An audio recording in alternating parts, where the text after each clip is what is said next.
And we're back. This has been a day of almost nothing but praise, really, when you think about it. It's kind of even Dark Avengers kind of got a little bit of a. I mean, we didn't rip it too much. Or you got a good shot, but that was about it. It's kind of bizarre. I don't know what you folks are going to say about that, because we don't even... But again, we've already been over this. I'm kind of done with Bendis, and you talked about it. You wanted it. No, but people have been looking forward to us really ripping something. And I actually think folks were waiting for us to rip Dark Avengers, like, terribly, but sorry. Well, the hits keep on coming because, yet again, Jose has been pushing things on me, and we talked about the first issue of this series last time, but now, Scott Pilgrim versus the World. This is a volume 2 of the Scott Pilgrim series by Brian Lee O'Malley. If you saw my first review when I read the first issue was a Scott Pilgrim Precious Little Life, I talked about how I was drawn in by the book because for the first 3/4 of the book, it seems like this little slice of life type dealio. And then at the last, like in the last 20 pages or so, it turns into a manga video game. Yes. And it kind of like threw me. And I said, well, you know what? Okay, I know kind of what to expect now. I'm going to give issue number 2 a try, volume 2 a try, and see how I feel about that. Maybe O'Malley's going to really get his stride with the next one. And yes, he really does. He really hits his stride with number 2. Because once you understand the rules that define Scott Pilgrim's world, O'Malley basically gets to throw a whole bunch of crazy shit at you.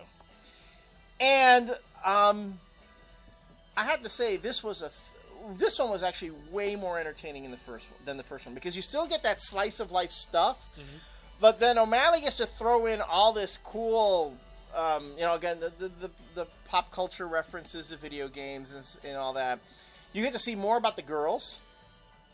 Knives Chow has decided she's in love with Scott, but she's 17 years old. What does she really know about being in love with a 23-year-old guy? Scott has to decide if he's going to stay with her or decide to go after Ramona Flowers, which he's pretty much decided he wants to be with Ramona. Right. So how does he break it to Knives? Well, what do? You tell the 17-year-old, we can't see each other anymore, and leaves it at that. And I'll tell you, when that happens, you really do feel bad for little Knives. I mean, it's Scott. Brian O'Malley really captures that moment where it's like, oh my God, I really liked him. I thought everything was going well, and now he's leaving me.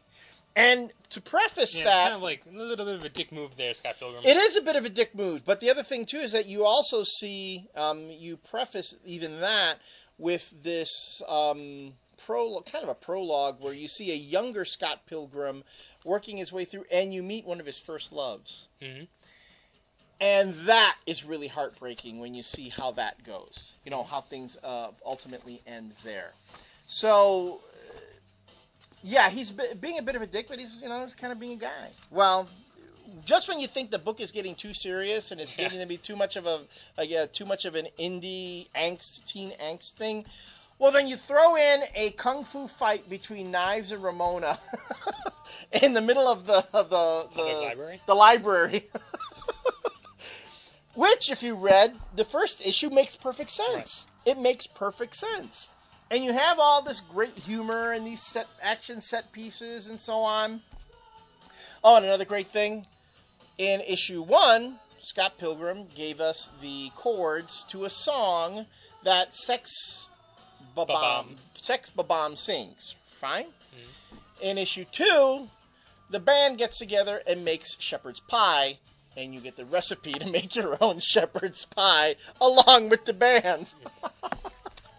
And the funny thing is that it works in the middle of the story. And they're going, and you can actually use that recipe and make shepherd's pie. So once you understand the rules that O'Malley is following, as far as the characters, the world, his storytelling. Oh yeah, the little tour guide as you're going through different places in Scott's hometown. You know, all these little things that are there. Once you understand the rules, now you can go in there and have fun with the story. And O'Malley does a great job with it. And I loved it, too, so much that I even asked Jose, where's number 3? Do we have number 3? And wouldn't you know it, they don't have number 3 right now, so I'm going to have to wait for it. It's on its way. It's on its way. So if you haven't been reading Scott Pilgrim right now, get on the bandwagon. Get on the bandwagon. This is a good book. It's a fun book. It's something that almost anyone can read. Almost anyone can read. I would agree. So that's that. When we come back, last rants. We know you like it. See you then.